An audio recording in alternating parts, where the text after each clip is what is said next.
छातापुर में महिला पुरुष व्रतियों ने 36 घंटे का निर्जला उपवास रह किया नियम निष्ठा का पर्व जिउतिया। सोनू कुमार भगत छातापुर सुपौल से। प्रखंड क्षेत्र में महिला पुरुष व्रतियों ने 36 घंटे का निर्जला उपवास रहकर नियम निष्ठा के साथ जिउतिया व्रत किया। छातापुर प्रखंड मुख्यालय सहित प्रखंड क्षेत्र के विभिन्न हिस्सों में जिउतिया का पर्व विधि विधान पूर्वक किया गया। अपने बच्चों की दीर्घायु व सुख समृद्धि के लिए व्रती माताओं व पिता ने निर्जला उपवास रहकर पूजा अर्चना किया। छातापुर मुख्यालय बाजार में एक ऐसे पिता भी हैं जिन्होंने अपने संतानों के लिए जिउतिया पर्व किया है। पिता निर्मल कुमार सुशील ने अपने संतानों के लिए श्रद्धा व विश्वास के साथ निर्जला उपवास किया। इधर जिउतिया पर्व को लेकर इस बार भी कुछ माताओं ने सोमवार को नहाई खाया करने के बाद मंगलवार को ओठगन प्रसाद चाया और निर्जला उपवास शुरू किया, जिसके बाद जितिया व्रत के निमित्त रात्रि समय में कथा कहा गया। व्रती अपने परिजनों के साथ कथा सुनी। इसके बाद नियम निष्ठा से किए गए व्रत के समय पूरे होने पर व्रती द्वारा व्रत के निमित्त पारण करते हुए इस पर्व को संपन्न किया गया। पर्व को लेकर छातापुर सदर पंचायत समेत चुन्नी, रामपुर, सोहटा, जीवछपुर, मधुबनी, लालपुर, तिलाठी, माधोपुर, कटेहरा, ग्वालपाड़ा आदि पंचायतों व गांवों में उत्साह का माहौल दिखा।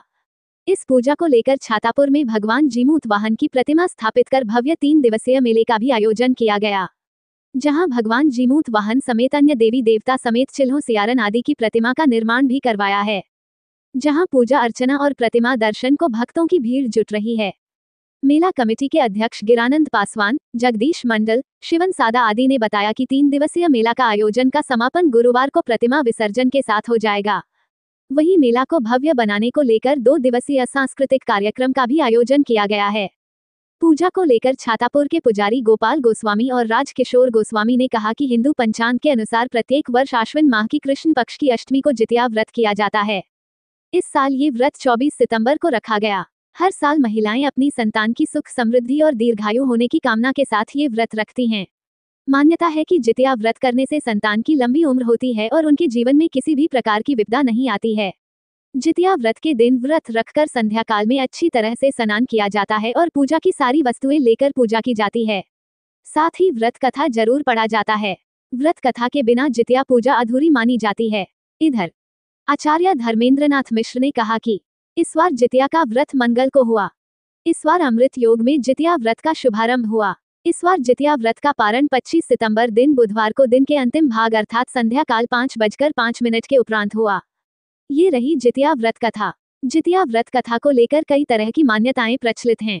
एक पौराणिक मान्यताओं के अनुसार इस व्रत का महत्व महाभारत काल से जुड़ा हुआ है।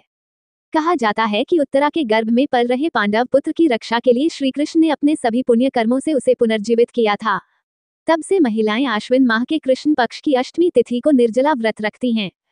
हिंदू धर्म में मान्यता है कि इस व्रत के प्रभाव से भगवान श्री कृष्ण व्रती स्त्रियों की संतानों की रक्षा करते हैं।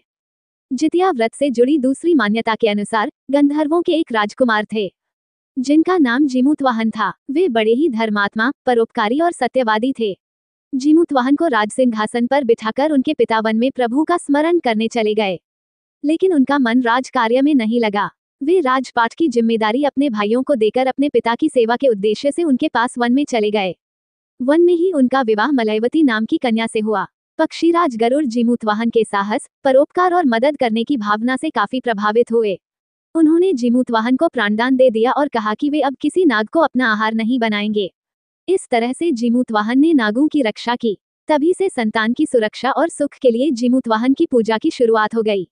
आस्थावान माताओं समेत पुरुष व्रतियों के लिए ये व्रत बहुत फलदायी है। यदि अभी तक लाल बटन दबाकर आप चैनल को सब्सक्राइब या पेज को फॉलो नहीं किए तो कृपया चैनल को सब्सक्राइब एवं फॉलो करें।